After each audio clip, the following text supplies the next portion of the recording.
But tonight is this very special evening because we have with us Dr. Will Tuttle, and I'm going to take just a moment to tell you a little bit about more about Dr. Tuttle. He is best known in the plant-based world as the author of the internationally influential book, The World Peace Diet: Eating for Spiritual Health and Social Harmony. And this was published in 2005. Is that correct, Dr. Tuttle? Yes, and it is translated into 15 languages. And this book is often credited with helping to shape the ethical and spiritual foundation of the modern vegan movement. And unlike some books, it is focused solely on health and environmental reasons for going plant-based. And the World Peace Diet explores how animal agriculture is deeply connected to violence, oppression, and the disconnection in our society. Dr. Tuttle, he has spoken in over 50 countries and on 6 continents. He often collaborates with faith-based and interfaith based and yoga communities to explore how nonviolence extends to animals and food. And uniquely, Dr. Tuttle, and he's going to show us a little bit of his skills this evening, he combines his message with the original piano compositions performing very often in concerts. And I wanted to briefly mention I met Dr. Tuttle last winter, and I have his book, which is absolutely gorgeous. I play it quite often, his original compositions, and I think you signed my book. Let's see. Yes, he did. He signed up my book, and so I'm really excited to see him again. So, and I would love to go ahead and have you join us, Dr. Tuttle. Thank you for being here with us. Great. Thank you so much, Nichole, for that wonderful introduction. Yes. Thanks everyone for joining us. And just let me know if we need to change anything with the sound or the video or anything. So yeah, so we're in Northern California, my wife Madeline and I, and we have been living here for about, I guess, 13 years. We have a food forest, so I just came in. I'm a little sweaty from harvesting grapes and and but it's a fantastic thing. I always say the smartest thing I ever did in my life, besides marrying my wonderful wife Madeline, was going vegan. It's now been 45 years since I went vegan back in 1980, and it just gets better and better. All I can say is the on every level, the physical, the psychological, the cultural, social, spiritual, every dimension is interconnected. And vegan living, I think, is really the foundation of happiness, of health, and of freedom for ourselves, certainly for animals and for our society. And so anything we can do to embody the teachings of veganism, which are basically the spiritual teachings at the core of all world religions, a teaching of inclusiveness, basically to include all living beings within the sphere of our kindness and concern, and to practice the golden rule, which is to not do to other living beings what we would not want to have done to ourselves. And when we do that, we just create the foundation of freedom and joy and happiness for others and for ourselves, because the underlying teaching is that everything is interconnected. All life is interconnected. Our welfare is interconnected. The more we bless others, the more we're blessed. The more we harm others, the more it boomerangs back as all kinds of physical, psychological, and cultural disease and conflict.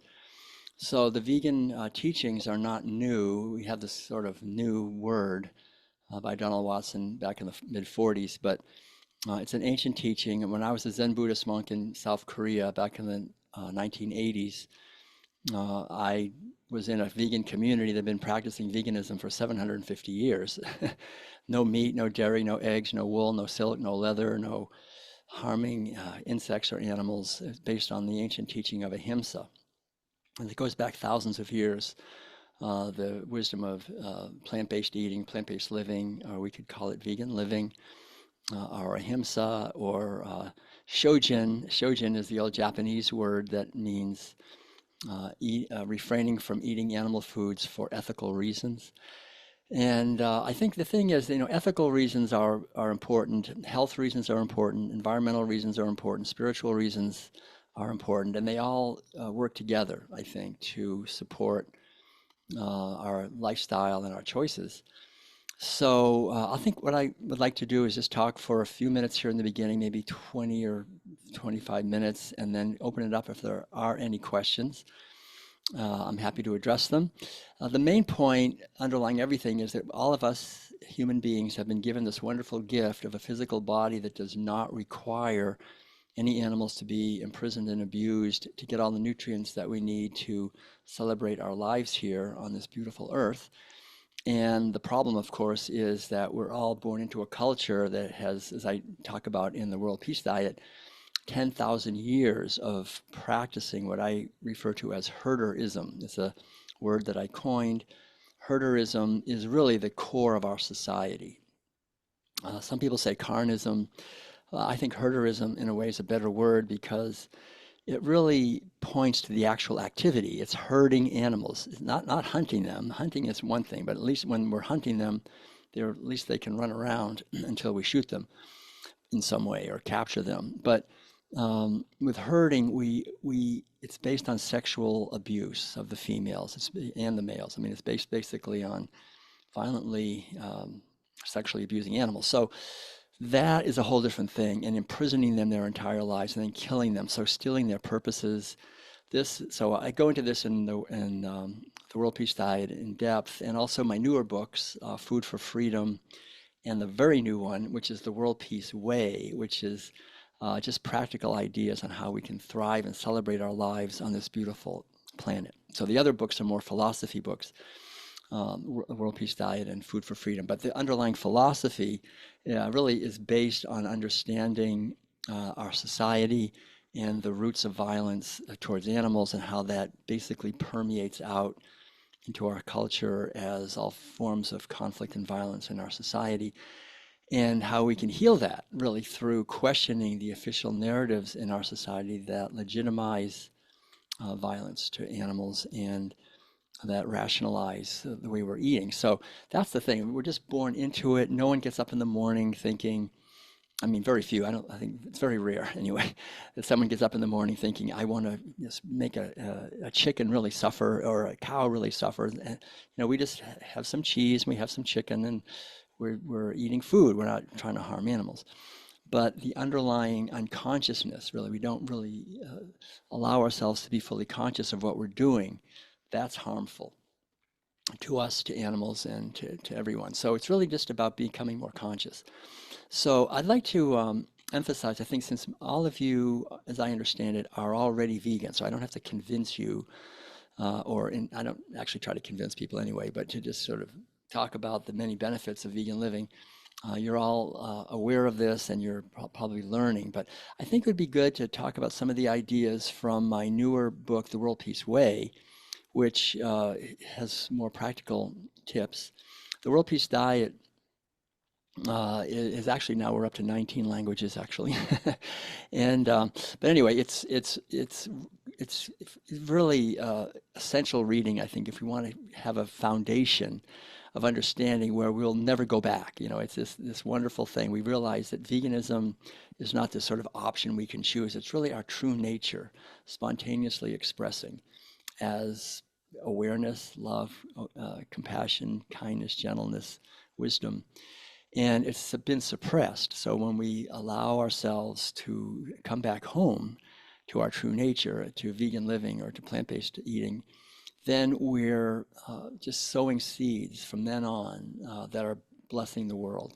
And I would say, as I go into now in the World Peace Way, while we're at it, that the foods, not only the foods that we're eating, not require the suffering of animals, but also everything, as much as possible, leather, wool, silk, all these other things, to try to be aware of what we're purchasing, how we're living. And also, I think nowadays, especially, organic is very important for everything that we're eating and putting on our skin and so forth, because there's over 80,000 different chemicals that have been invented by scientists in laboratories that were never here for millions of years. And they're pesticides, herbicides, fungicides, flame retardants, all kinds of plasticizers, and endless chemicals that have carcinogenic effects and neurological effects and endocrine disrupting effects and endless terrible things that they do. And the problem is, as I really kind of go into in Food for Freedom, is that there is no money in healthy people from the point of view of these industries. I refer to the whole thing as the military, industrial, meat, medical, pharmaceutical, media, banking complex. There's this big complex. It's grown up over the years, over the decades and centuries.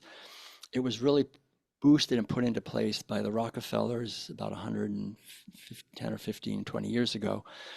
And basically, petroleum, if you refine petroleum, you can make a lot more money refining it into petrochemicals. And so now we have a massive number of petrochemicals that are routinely sprayed on the food and ends up in the water and the air. So organic is very important, not only for our own health and the health of our loved ones, but for the health of birds and bees and fishes and insects and all living beings. The whole web of life is harmed. So we are really into organic. In fact, we have planted right here where we live 83, I guess it is, anyway, a little over 80, about 80 fruit and nut trees. And so if you could see what my table over there, it's just full of apricots and peaches and grapes and plums and things.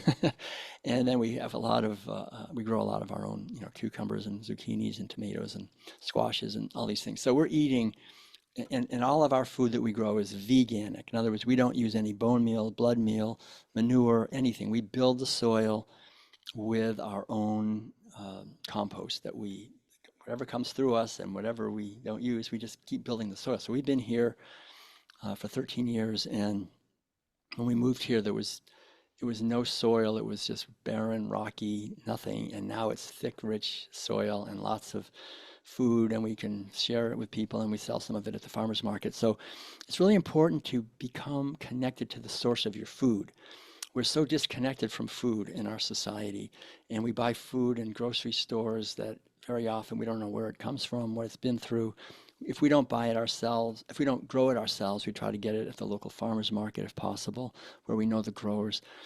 But really, there's a tremendous, we can talk about the wisdom of plants. When you start growing food year after year in a place, after a while, and you're putting your energy and love and everything that comes through you is going back into the soil, the plants have an intelligence and they get to know you and they create foods that are not just nourishing, they're medicinal, they're tailored just for you.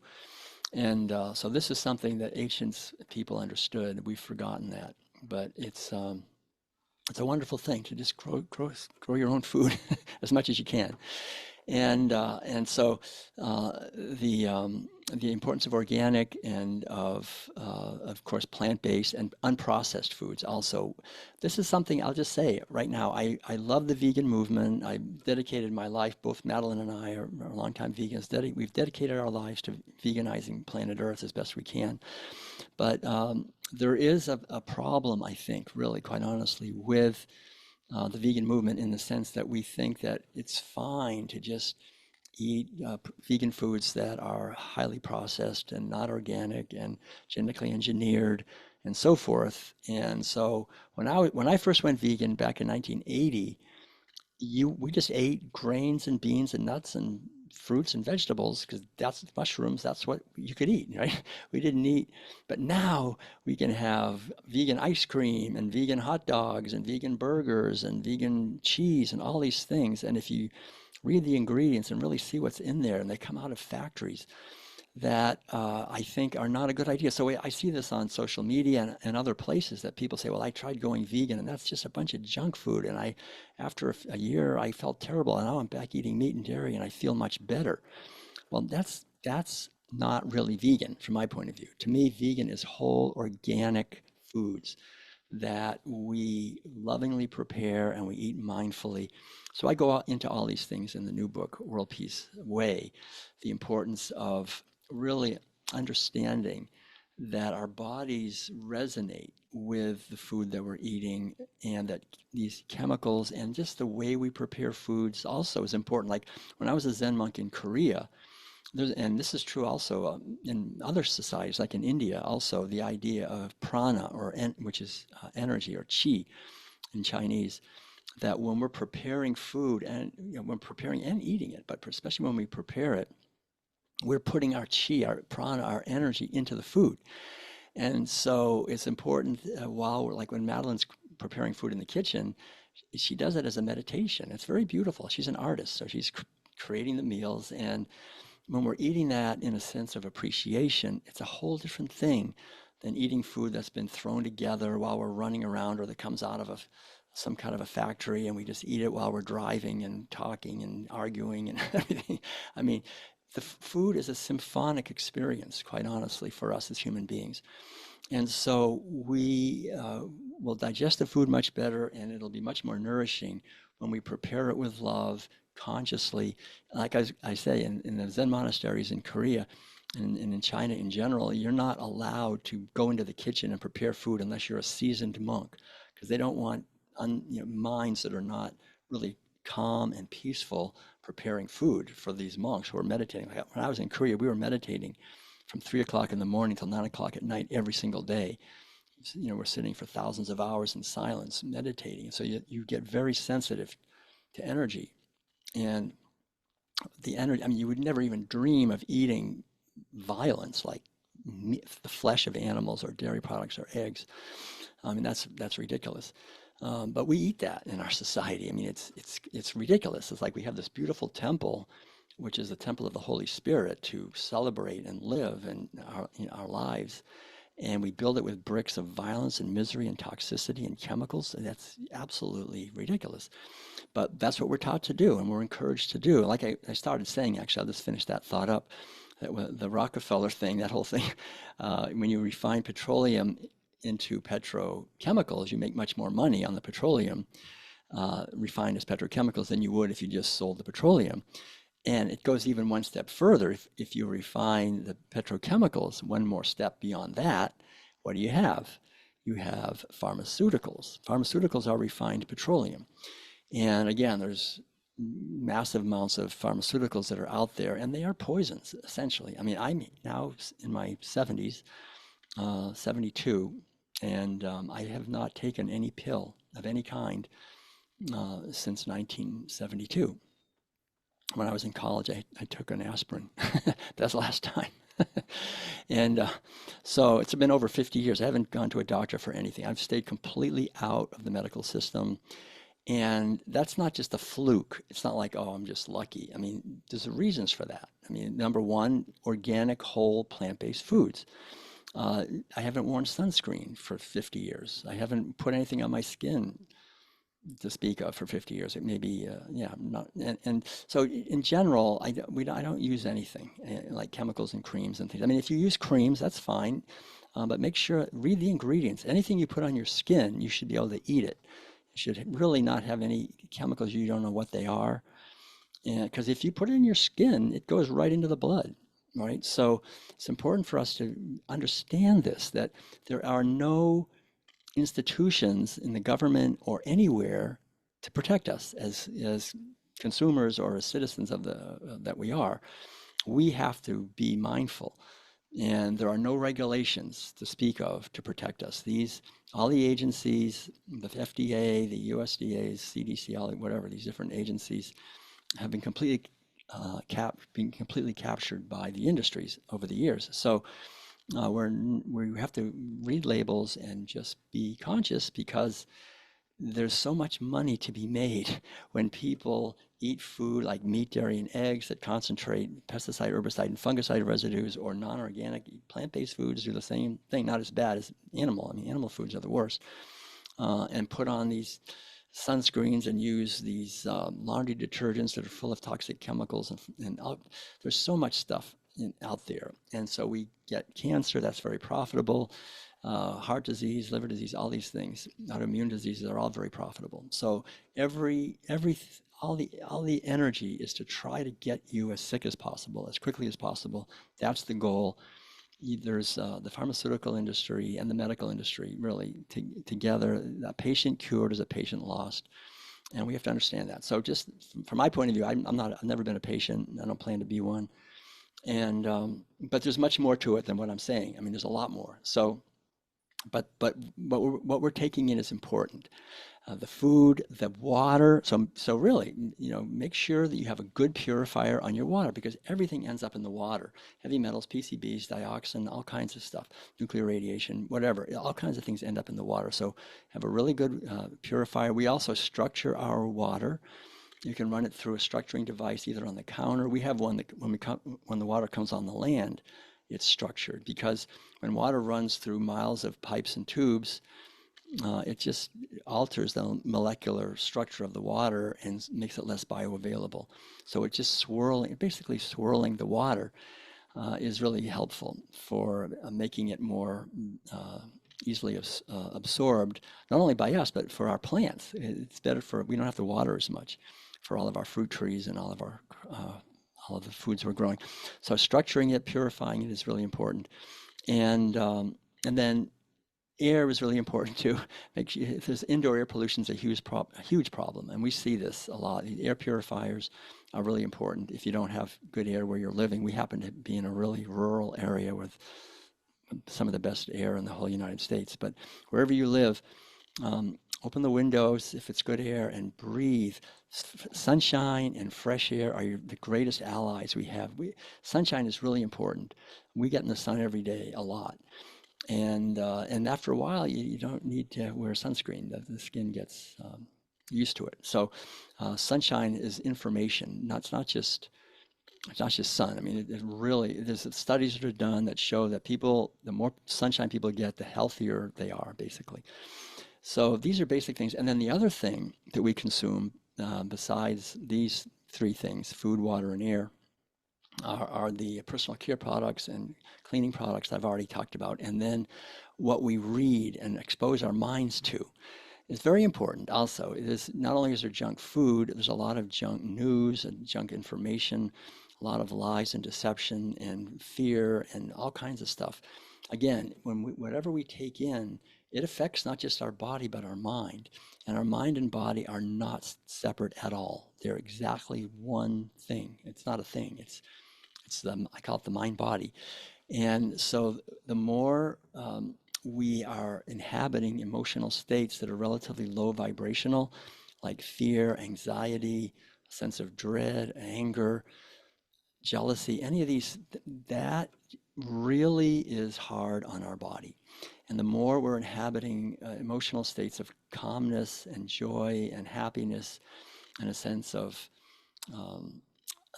gratitude, then every cell in our body is just here to serve us. And we have to understand we are not the body. That's the most important thing underlying everything. We are not this body. This body it's like a vehicle.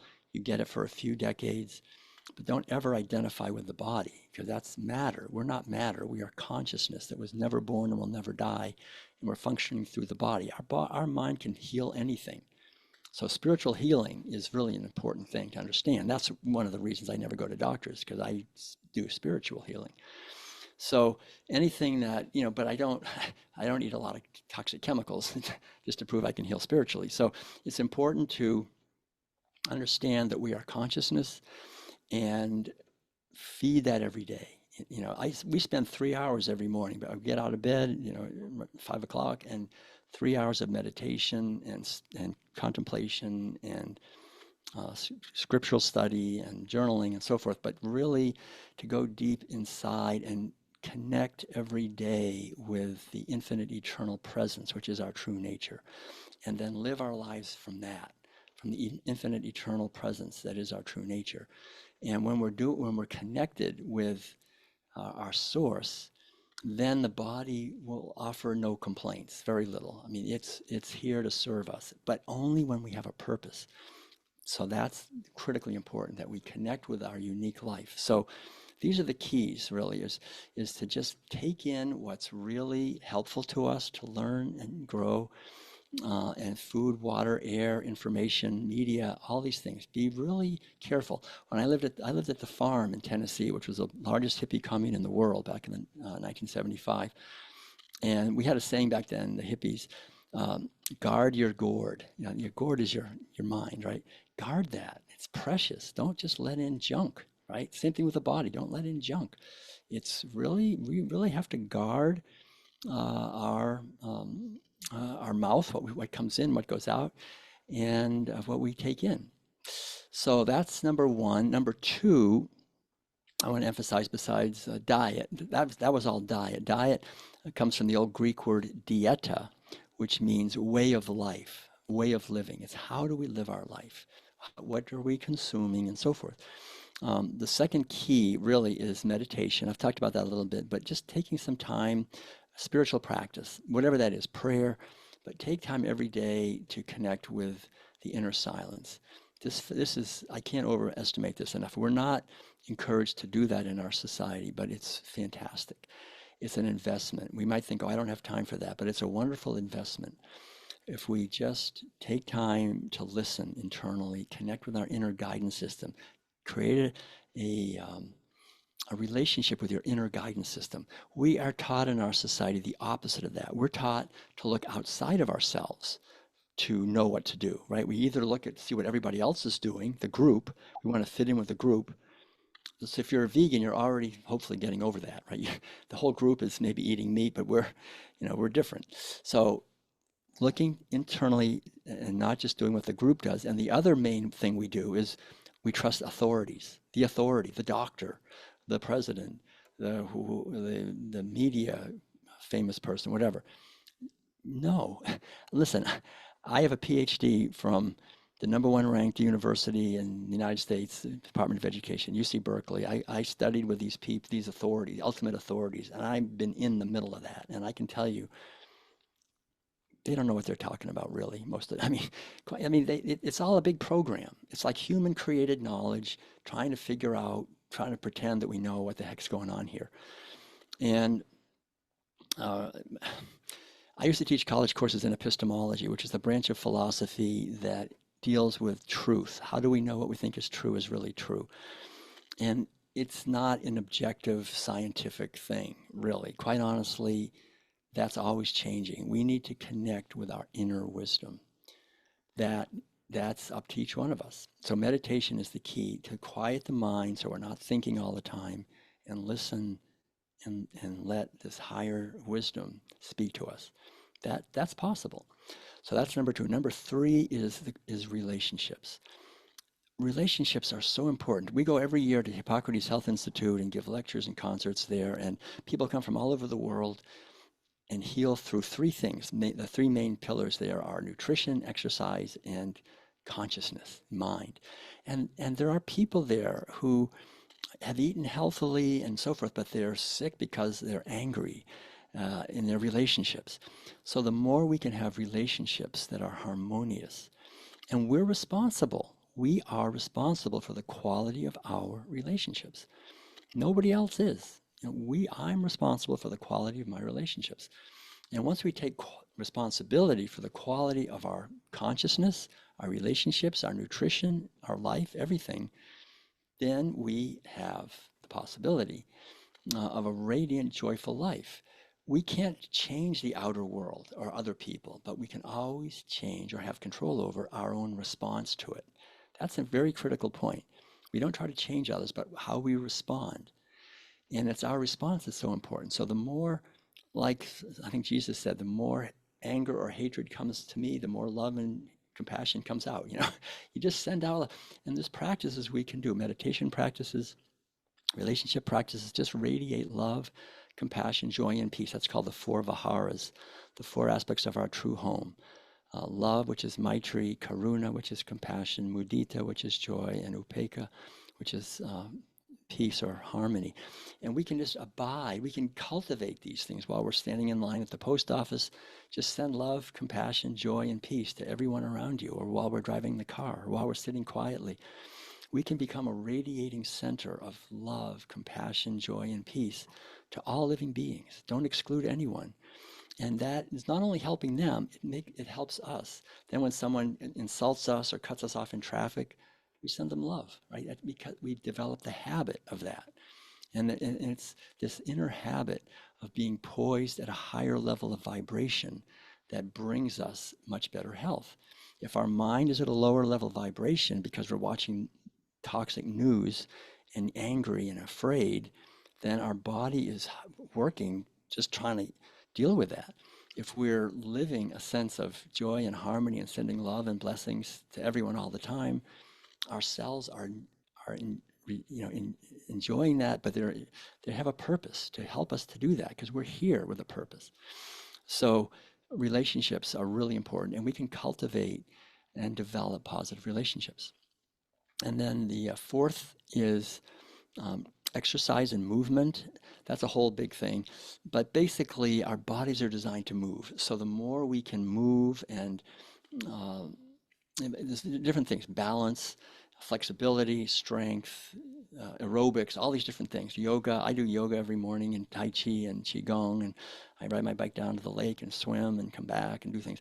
It's really good, to use our bodies in a celebratory way. And then in the book, I have a whole section on just how we hold our bodies. That's another big thing. Like we live in our Western culture where we're taught to sit on chairs and this whole thing. And so, luckily, when I was just out of college, I went on a spiritual pilgrimage and ended up at a meditation center in Alabama, of all places. I walked all the way from Massachusetts to Alabama with no money, and just meditating. My brother and I, and we ended up at this Zen center in Alabama, and we learned to sit on the floor. They just had zafus and zabutons, which are cushions. So ever since then, my entire life, if you look around here um, in our house, we don't have any chairs, and the only bench I have is my piano bench. But otherwise, my desk is on the floor. Everything's on the floor. So I'm getting up and sitting down all the time from the floor. And that's how people lived, in the old days. And so it's a way of exercise. I'm not telling you have to do that, but just be aware of the fact that a lot of the um, uh, contraptions that we're sort of have to use are not necessarily all that great. So it's good to get up and move around. Some people now have desks where they stand or they sit on a better kind of a seat or a ball or whatever. But just understand that we make sure we stretch, we yawn, we have some respect for our physical body and how it was put together, and connect with nature. So that's number five. Number five and six, the last two, are nature and creativity. These are all keys to health. As vegans, it's good to be aware of all six of these. People think if you're a vegan, you're going to be healthy, or they think you're a vegan, you're not going to be healthy. There's all these different ideas. But health is more than just the food. The food is important, but how about our spiritual practice? How about our relationships? How about our movement and exercise? How about our connection with nature? That's so important. Just being in nature is fantastic for our health. There's a word in Japanese, it's translated as forest bathing. Just going into the forest, don't have to do anything, just be among some trees, and already all the vital signs improve. So connecting with nature authentically is fantastic. Gardening, of course, or anything you like to do outside, swimming, walking, hiking, sailing, whatever. Connecting with nature. And then the last one is creativity. This is so important. If we don't have a creative outlet, our energy starts turning against us, and we have people getting addicted to all kinds of things because we're here, each one of us, for a short time. And that's the other thing I really want to emphasize is no matter what we do, we're going to leave. Really, that's nothing wrong with that. It's like we can eat a lot of sprouts and be really healthy and so forth. Maybe we get 9, 10, 11 decades. At a certain point, we go. And it's how we live our life that really matters. And that's what makes it so precious. And it's our creativity. It's like, what do we bring to our relationships, to our world, and how do we express ourselves? So I think it doesn't have to be any big thing, but just that we find our own unique way of expressing. And I think the more we do this, the more, again, our physical body is uplifted by that, and we're going to be healthier when we're being creative in a way that's authentic for us.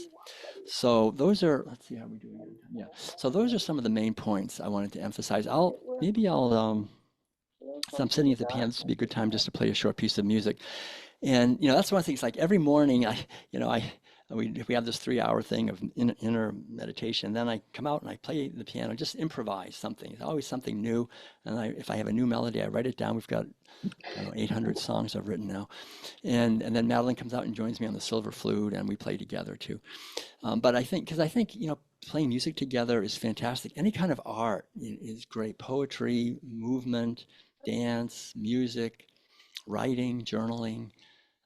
poetry, whatever. There's so many ways that we can express ourselves, crafts of various kinds. Life in general is basically improvisational. We go out into the world and we talk to people and we just kind of make it up, right, as we go along. Our life is really our creation.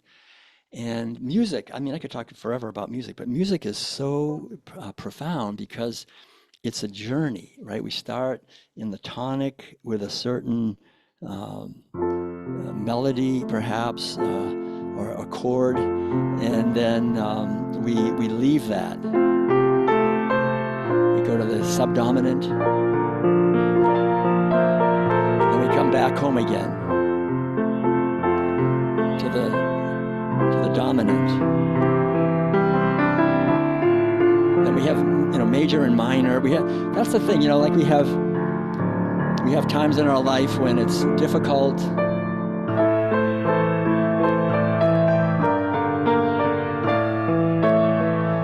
And then somehow we're able to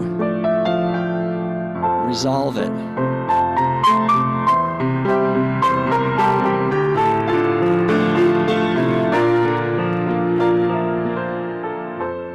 And then we come back home. And then sometimes we get really stuck. And we have to go to a whole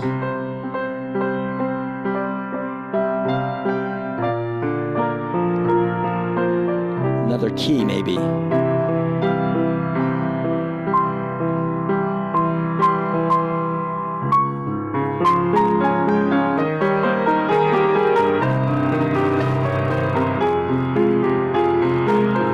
The whole thing is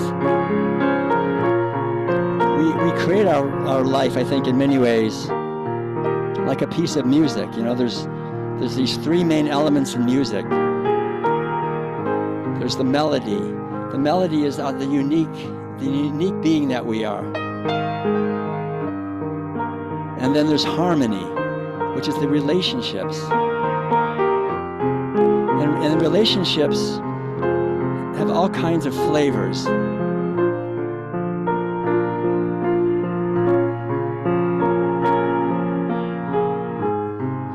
And from there,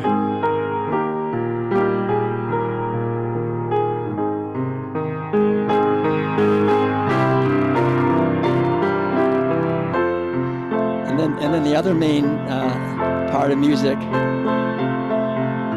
is rhythm. And we all have our unique rhythm. And it's so important to really create music and listen to music that is uplifting. One of the most uplifting things is a waltz.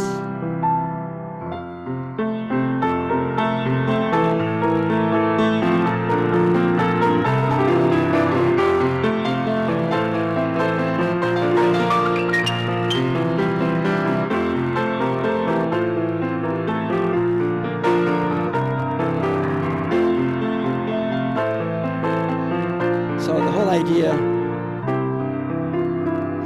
is really to just discover our own unique message, our own unique rhythm, our own unique harmonies, our unique melody, and just put it out there. And when everybody does that, we create beautiful music together.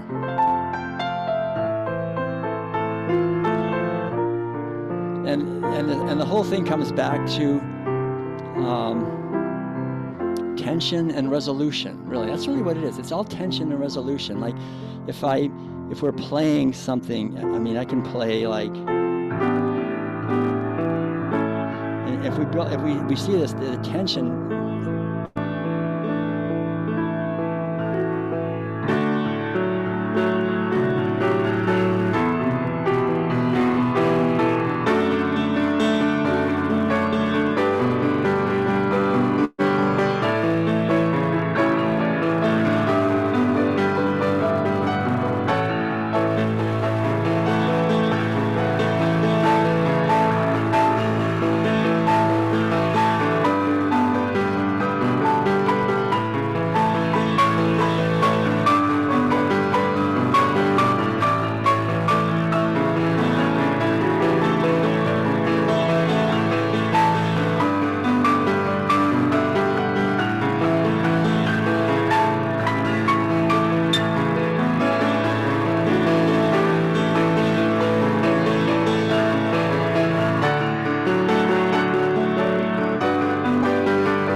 you could kind of get a feeling that the tension was building, and then it came back home. And really, that's our life. And our life is, it's all about tension and resolution. You know, we enroll in college and we're just hoping we can get through, and maybe we go through 4 years of work and the tension is just always building, and then we graduate. It's like, now I made it. But then we got to find a job. We go through this whole search, and then we get a job, and then we got to find a partner, and then we find them, and then we get married. You know, it's always this resolution, and then we get pregnant, and then we have 9 months of tension. Then the baby is born, resolution. But then we get, it's always tension and resolution. And that's really the key in music. It's really the key of everything. And so the whole idea is that tension's not bad. Tension is really the juice, the force that we're living our life. Then we can resolve it. And then we resolve it at higher and higher levels. And we just build our life that way. We build up the learning, the capacities that we have, the experiences that we have, and that allows us to have more journeys, build up more tension, and resolve that. Life is really, I think, on planet Earth in this realm, it's challenging always because we're so vulnerable. I mean, anything can happen, but we support each other and we're supported. I think all the time by the infinite love that is really the source of all life. And so that's why it's so important to come back to this connection we have with the inner source of our life, and then do the best we can to live from that. And when we do, we feel, no matter what happens in the outer world, we feel our sense of grounding and harmony with the source of our life. And we can, no matter what happens, we do our best to be a vehicle of kindness and compassion. I think that's really what the whole idea behind a plant-based way of living is. It's to come back to a simpler and more authentic and sustainable way of living, not only for ourselves, but it works for everyone. So I'll go ahead and stop here. It looks like we've got about 20 minutes for any questions or comments, and I'm happy to address any particular thoughts or questions anybody has. So, yeah. This has been beautiful. Thank you so much. I'm sitting here with my husband and I keep nodding to him going, wow, reinforces a lot of things in our lives and just so beautiful. Thank Thanks, you. Nichole. Great. Yeah, I love being able to share these ideas. It's Yes. wonderful. I'm gonna just go through our chat and just kind of read the questions and as we go along. And so let's see, we go back to the top. Let's see. I wonder what kinds of crops you would recommend for folks like me who don't have a green thumb. I've tried growing a variety of things, but really struggle. Are there some things that are easier than others? Yeah, well, I think a lot of it depends on, of course, where you are, what your climate is, and soil, and the local critters. We can grow, like we grow a lot of, I think fruit trees. I mean, when you grow trees are great because every year they grow and they give fruits. As they get older, you get more and more. So that's one of the reasons we have fruit trees and nut trees, almonds and walnuts, and then we have apples, pears, persimmons, everything you can think of, peaches, nectarines, pomegranates, olives, all that kind of stuff. So that doesn't take a much of a green thumb, but you have to be aware of maybe raccoons that come in. They love our cherries, but anyway. So, and citrus is really good. So that would be one thing to think about. And then as far as other things that are easy, I mean, a lot of people find it's relatively easy to grow tomatoes, cucumbers, and peppers and eggplants and those kinds of things. And then also, what we find really is fantastic are growing winter squashes. I mean, squashes like kabocha squashes, butternut, delicata. We grow them up into the tree. We have these trees, so they go up into the trees. And there's a lot of starch in those, so you really get food. We grow potatoes and sweet potatoes also for starch, and berries, of course, are really good as well, or herbs too. I think we grow a lot of herbs. So it kind of, again, depends on what you like to eat, what kind of a climate you have. It's very dry and hot here where we are. I mean, pretty dry and pretty hot. So greens are great in the spring. In the summer, it gets a little harder. And we just learn. But the main thing is to just do it. Just practice. Just do a little bit every year, and you learn by doing. You can go online also on YouTube, and there's all kinds of people that want to give you advice how to how to make it work a little easier. But I think the main thing is like with anything else, we learn by doing, and we can develop a green thumb. I think as we practice and as we listen to the plants. Madeline goes out every yeah, Madeline has on our YouTube. We have, if you go to Will Tuttle and on YouTube, Madeline, my wife, she has Madeline's Intuitive Kitchen, lots of not only cooking, but take you on a walk through our food forest. You can see what we're growing every year. We go on a walk, and there's quite a bit there to learn also. So I think it's just a matter of practicing and learning. But the beautiful thing is the earth wants to give. I mean, it's amazing. Like we planted this little nectarine tree, and it's not even that big now, but it's giving like 5 or 6 or 700 nectarines, and they don't charge. It's just like coming out. And same thing with figs, and we're getting 3 harvests of figs now. And this tree was almost didn't make it. The squirrels attacked it and stripped all the bark, and I thought, oh no. But somehow the tree just kept going, and now it just gives us like hundreds of figs. So, working with nature, that's the thing. It's the opposite of animal agriculture. Animal agriculture is the animals are always resisting. They don't want to be abused. They don't want to be attacked. They don't want to have their babies stolen, and we just overpower them. And so we live in a society where we do plant agriculture the way we do animal agriculture. That's the problem. So we use pesticides and herbicides and fungicides and monocropping, and we do all this way of doing plant agriculture the same way of dominating nature.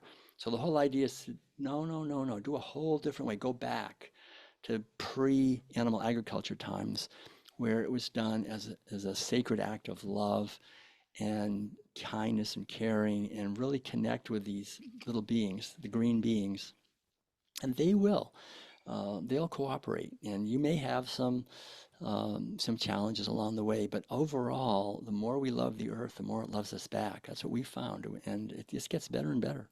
I love the idea of trees because people ask me the same thing Yeah, quite often, and they struggle with the tomatoes and the cucumbers and little critters, but with the trees, that's a great idea. Uh, right. Yeah, trees are fantastic. Yeah. so one of the next question was, or this is a comment. I love the idea of using a food prep as a meditation, and I do. I think that's so beautiful. Wow.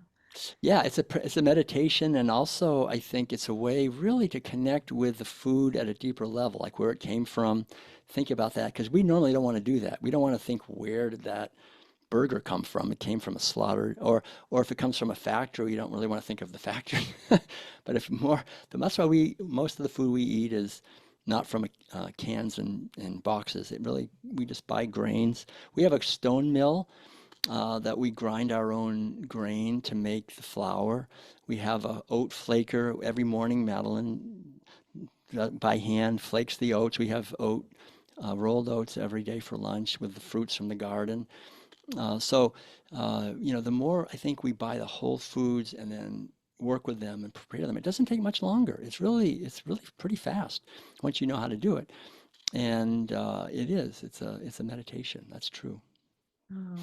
And so, related to that, another question they had was about labels.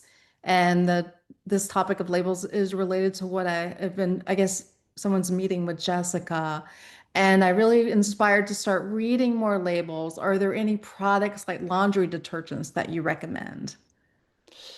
Yeah, I mean, laundry detergent is one of the ones really important. Madeline has a really good nose, and she can smell. Like if we're hiking in nature, she'll smell before you even see them. She, oh, people are coming. I can smell the I can smell the laundry detergent.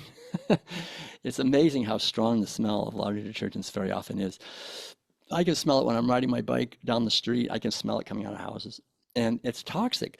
There's one thing that is good to be aware of, just briefly, is that if you see the word fragrance that word fragrance on any product, I wouldn't buy it because that word can be a placeholder for any number of ingredients, any number. It could be 100 things, and they can be literally anything.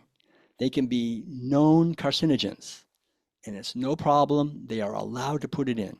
They're allowed to put anything in to any laundry detergent or any product that is a carcinogen, anything. I mean, you can do the research. There's actually um, a video documentary. They show the video footage of the Senate hearings where they did this, and the documentary is called Stink, Stink Hmm. exclamation point. But so anyway, so I would say as far as laundry detergent, we use soap nuts, which are grown in trees in northern India, and they're just nuts from a tree, and they use them in India. They use them to shampoo their hair and wash their clothes, and they suds. They just naturally suds. And so we use those, and then Madeline uses, I think it's a little bit of BioClean, Biokleen, BioClean detergent sometimes. So just read the ingredients, and you can go online. There's a website called Environmental Working Group, and they tell you every ingredient, every chemical you see when you see polysorbate 80 or whatever thing they have. They'll tell you how toxic it is. And we try to buy nothing with anything that's toxic. And so it means kind of exploring. But if you buy our book, The World Peace Way, I've got a list in the back of a whole resources section on foods and laundry detergents and toothpaste. And like toothpaste, for example, is what I use anyway, is mainly baking soda with a little bit of really good salt. Not just salt, but it's got to be good salt, from Utah or some Himalayan salt, a little bit, and some oil, peppermint oil. It works great, I Hmm. think. I mean, I haven't had any cavities for like 50 years. So Wow. I think it's good to be careful, like toothpaste. Most toothpaste has sodium lauryl sulfate in it, which is known to wreak havoc with your gums and all these gum problems people are having, fluoride. I mean, all these toxic chemicals. So yeah, don't buy anything commercial. I mean, be very careful. I loved when you mentioned that you don't use sunscreen because my husband and I really rarely use sunscreen, and I like that you said that. That's great. Yeah, yeah, yeah, yeah. We're in the sun a lot. We're in Florida. We're Yeah, in California. It's sun is our friend. It really is. I agree. Okay, it says my wife and I were talking the other day about the news and how it's all bad news. It's all scary. We know it has a negative impact on us. And I wonder, Dr. Tuttle, how do you stay informed without harming your energy? And that's a great question. My husband and That's a I, great question. That's true. yeah. They did studies on this. I mean, back in the 1960s, and they found that when the people are watching the news and there's sort of traumatic things coming on, that the more bad the news was, that the products that were advertised during that programming would sell better. So the worse the news was, people would kind of contract, and then they think, oh, I want to buy something to kind of relieve the tension. Mm. And so news went from being like 60% bad news up to like 98%, because that's how you sell products. You just saturate people's consciousness with bad news, fear and trauma and everything, and they'll be more likely to buy the products that are being advertised. So we have to understand, we're being marketed and manipulated that way. That's how people say, how is it possible you've never been to a doctor or a drugstore in 50 years? And I say, it's easy to explain. I haven't had a television in 50 years. So, we don't. But to answer your question about getting news, I think I just sort of have cultivated over the years certain avenues of getting information that I think are good and reliable, more or less. But we have to always use our intuition. Again, in my books, I list a lot of these websites, Substack authors, and other places that I think you can get more reliable information.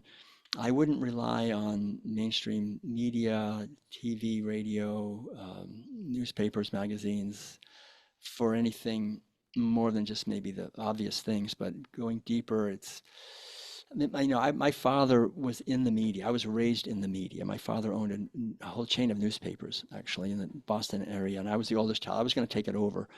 And I learned just being in that, growing up in it, don't trust it because he would tell my mother, we cannot run this article, this news story because so and so advertiser wouldn't like it and they would pull the ad, so we're not going to run it. So I know just in my bones, don't trust the media because it's completely controlled by the advertisers. Who are the biggest advertisers?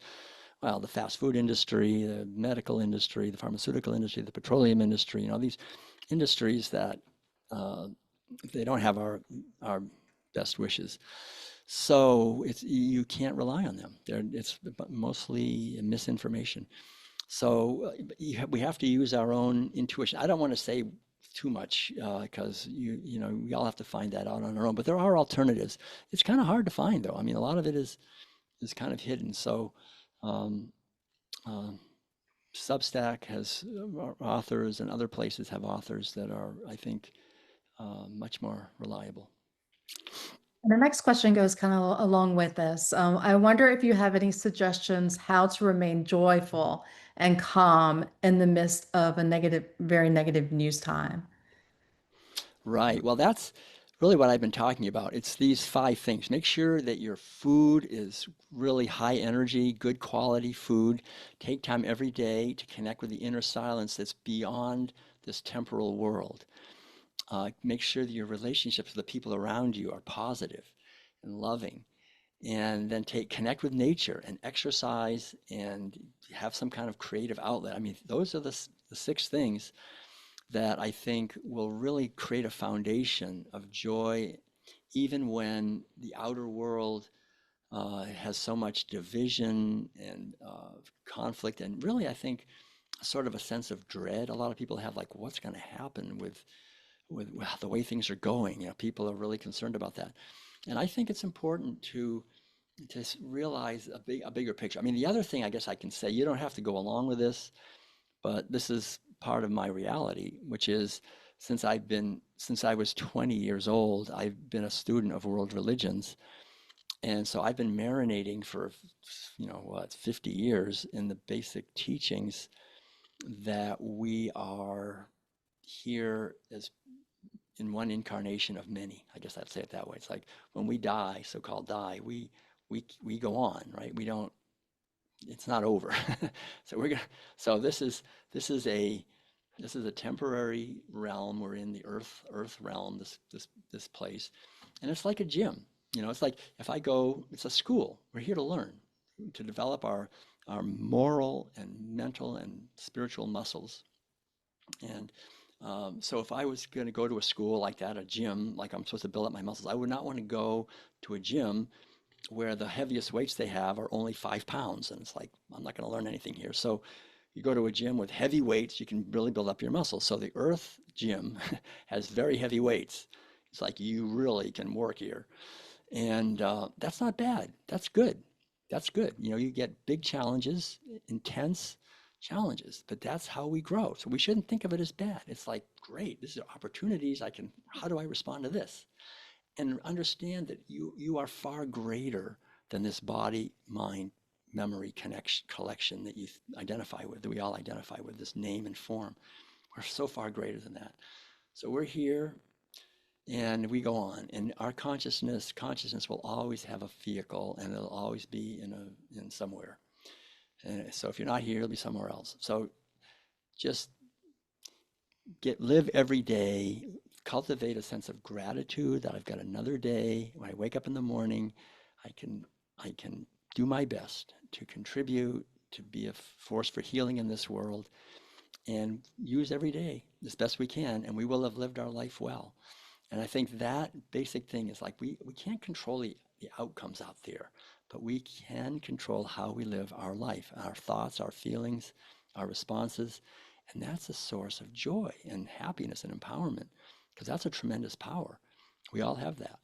And we're far greater. That's all I can say. When we quiet the mind, and we see that this little body is not what we are, it changes everything. So, And so one of the questions was about meditation. Do you have any suggestions for folks like me who struggle to meditate? I have a very difficult time with stillness. I have recently learned about polyvagal theory and learned that I'm often in a sympathetic state or in a dorsal vagal state. I'm not sure how to enter into the ventral vagal state. As I work toward it, it is a little meditation better than none at all. It's a little bit of meditation better than none at all. thanks. Yeah, that's a good question. I honestly, I'm not familiar with those words, that terminology, but basically, it's like for me, I wanted to play the piano, and my father, I was a little kid, and my father just played beautifully. He was a great pianist. He had his own dance band and everything. And I said, Dad, I want to play the piano. He said, sure, you just got to practice. I said, all right. So then I practiced every day. I had to write it down on the kitchen sheet there. 45 minutes, 30 minutes I practiced. And I couldn't play anything, I couldn't hardly do it. But as the years went by, I could play better and better. So the whole idea is just practice, no matter what. No matter what. We were practicing anyway. Every moment of our life, we're practicing something. We're either practicing having a distracted mind or practicing bringing our mind back to the present moment. And I think having a regular practice creates the rhythm. So you do it every day. It's rhythm like that, like music rhythm. We every morning, at 5:30, I am sitting for an hour, right? So the whole idea is the establishing a rhythm and just bringing the mind back. The mind will go somewhere, right? It's going to go wherever there's something unresolved, right? What am I going to say to that guy tomorrow at work? What I should have said, what I wish I would have said, what am I going to eat, what I'm going to do? The past and future is just bombarding us. My old Zen teacher said, it's like when we start meditating, we realize how noisy the mind actually is. We never knew that before. We were always just busy. When we sit down to be quiet, he said it's like having a popcorn popping machine. You can't find the off switch, right? It's just always throwing up another thought. So that's okay. Just have a practice, like in Zen, maybe watching the breath coming and going. We think about something, bring it back. And with time, it's just like anything. With time, the mind will begin to develop the capacity to be more present, and we'll begin to connect with this inner guidance system. We'll be able to distinguish between thoughts that are coming from my true nature and just the random bombardment of my conditioning, of what my parents want me to think and do, and so forth. So it's really, there's no substitute for practice. You can tell someone all day uh, about playing the piano. If they don't sit down and learn scales and chords and finger dexterity and all that, they're not going to be able to play the piano. It's the same thing with our mind. It's like we are not, we have no examples. Like we're taught, like I say this kind of a symbol. Our mind is like this beautiful grand piano that we all get one, but we're never taught how to use it. We're taught, it's like we're taught to just like bang on the keys, and because that's what everybody around us does. And spill Coca-Cola into the action and everything else. So the whole idea is to realize we have this beautiful mind, this beautiful instrument, this wonderful Steinway grand, and we can make beautiful music with our mind. It can be our greatest friend or our worst enemy, but it can be our greatest ally, but only when it's disciplined. Discipline is the key to everything. If we don't have discipline, we're lost. In fact, I think I write this in my new book, we should change the letter D to BL, Bliscipline. Discipline should be called Bliscipline, because that's it. I spent all those years in discipline playing the piano, but now it's bliss, right? I mean, now it's joy. I can sit here, it gives freedom. Discipline brings freedom. Without discipline, we're a slave, we're a prisoner of our own conditioning. So whatever it takes, take time to just bring the mind back and gradually build a space of freedom in your own consciousness. It's not easy for anyone. It's hard for everyone. They call it the monkey mind. It just runs around. In our society, we're bombarded with inputs. We have the most monkey-minded society probably ever. So the most important thing is connect with nature, with our true nature, take time, practice. Great question. Thank you. I'm going to ask one last practical question. All right. And that is, it says, fortunately, a whole foods plant-based makes it easier to avoid another major petro product, plastics. Have you avoided plastics in contact with your food? Microplastics have shown up in blood vessels, brains, and many other organs. Yeah, that's a good question. Yeah, plastics really are so ubiquitous, and we basically do our best not to. Like we store our foods in glass, and we have mainly glass containers. Sometimes we use plastic bags at grocery stores if we have to, but for the most part, we try to avoid that and use glass or sometimes metal or wood or whatever we can. So yeah, this plastic thing is a problem. You're right. That's a good point. Oh, well, great. And I have one last question for Okay. us. Would you tell us a little bit about the paintings on your wall? Because I know the answer. You're right. Yeah. My wonderful wife, Madeline's an artist from Switzerland. I met her in Switzerland way back in 1990. And we've now been married for about 35 years, I guess, 33 years. And yeah, so she paints. We have our whole space here is full of her paintings all around. And we lived in an RV for 17 years, a fifth wheel trailer, traveling and giving lectures and concerts. And we would do individual music and art portraits. This is something I think no one really has ever done, but we found it was just fantastic. Where I would we would give a talk on a Sunday morning at a Unity church usually, and then a workshop on developing intuition, and usually a concert of piano music. And then we would just announce that we could take appointments for individual sessions on Monday and Tuesday of next week. And then we would go in and people would sign up, and then I would sit at the piano, and Madeline would have a table with all of her watercolor art and brushes and paper, and people would come in, individuals or couples, and I would just tune into the person and play, tune into their spirit and play for 30 minutes, and their spirit would pull the music out of me, and I'd create a 30-minute. First it was cassette, and then later it was a CD of music, and Madeline would create a painting for them. So we did literally thousands of these over the decades of just tuning into people's energy and creating their music. And it's a fantastic experience. We had so many people just tears down their eyes and face and just thanking us. And people listen and we still hear, listening to the music, and they still have their painting in the bedroom or whatever. Because we all have our unique melodies, and Madeline would come up with these images, like archetypal Jungian sort of images that would come onto her painting from the person, which would help them on their spiritual path. So the whole idea really with Madeline's paintings and really with the music is that we can use it as a vehicle to connect with the deeper wisdom that goes beyond words. You can only say so much in words, but with music, with art, we can communicate. These are languages of our intuition. They're spiritual languages, and they can be used to uplift us and to reveal to us our magnificence and our higher self. And when we use music and art in that way, it's a great thing. And that's one of the things that really bothers me, how music and art now are used to lower people's vibration. There's a lot of really negative expressions coming through music and art. So we try to do the best we can to counteract that and just create music and art for showing the beauty of animals and nature. Madeline paints pretty much all animals now, and shows their beauty in nature, because I think that's really the way forward, is not so much in criticizing other people for eating meat, but just celebrating the beauty of nature and giving thanks for this beautiful earth that we're able to share while we're here. All right. And so where can we find the most of you right now, Dr. Tuttle? I know your latest book you said was World Peace Way, correct? The World Peace Way, right? Yeah, you can go to our website. That's probably the best thing. It's worldpeacediet.com is probably the easiest, or just my name, willtuttle.com. And Madeline's art, my music, her cooking videos, and our lecture schedule. We're going to be leaving in a couple of months and going on our 5-month lecture tour across the United States.